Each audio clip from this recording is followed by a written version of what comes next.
Thank you, Nick. We do have some breaking news right now we need to get to. We are learning more about the death of a man while being restrained by Tacoma police 3 months ago today. Let's get right to KIRO 7 Shelby Miller in Tacoma.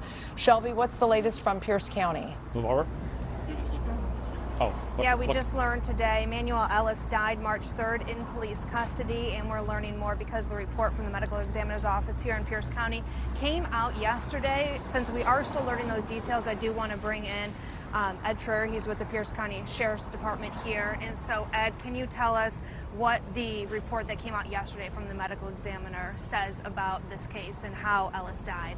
Well, what we are informed by the medical examiner's office was that his cause of death, even though it's listed as a homicide, even when we have police shootings, they're listed as a homicide. You'll have to go to the prosecutor's office for final determination. But the medical examiner's report said that he died of asphyxiation due to being in restraints. That's the simple layman's term. But also that contributing factors were that he had methamphetamine and had a heart issue as contributing factors. And we understand that this death has similarities, what's going on across the country. And even though the cause of death might have been slightly related, the manner in which we got there is a totally different story.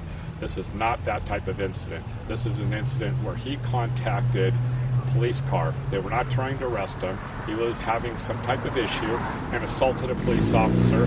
They were able to get him into custody, and that's when he had trouble breathing. And when he had trouble breathing, the officers laid him up on his side so he could breathe and called for medical aid. Unfortunately, when medical aid got there, he deteriorated quickly and passed away. And we're very sorry anytime that there's any loss of death anywhere when we deal with people. No matter how it occurs, it's bad for everybody involved. You know, our officers don't like doing it or like being involved in it, and that's why we put people on administrative leave to make sure they're okay to come back to work. In this particular case, our detectives are handling it, the Sheriff's Department, because it's an outside investigation. We'll put everything together, the totality of all the reports. It's been a very thorough investigation, and we'll present it to the prosecutor's office.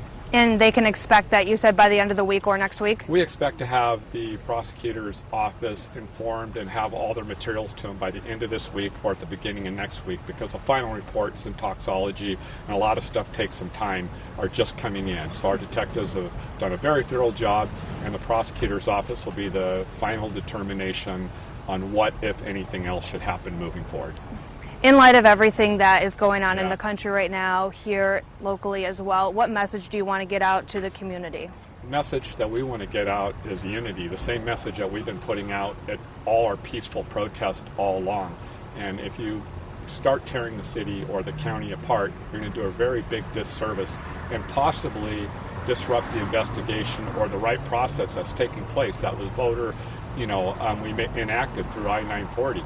We are going down that process. Let's let that process work for both sides. Let's make sure and do that. And everybody stay calm. We're there with you, and we're going to be out there, and we're going to continue to be with everybody who has something to say. We're going to listen.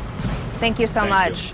We'll have much more coming up today, starting at 5 o'clock right here on KIRO 7 News. For now, reporting live in Tacoma, Shelby Miller, KIRO 7 News. All right, you just heard Shelby there talking to Ed Troyer with the Pierce County Sheriff's Department about Manuel Ellis, who died in handcuffs while being restrained by Tacoma police. So Pierce County is doing the investigation. As Shelby said, much more there with her. We'll also have, if Troyer keeps talking there to Shelby, we'll have that online right now, streaming at KIRO7.com.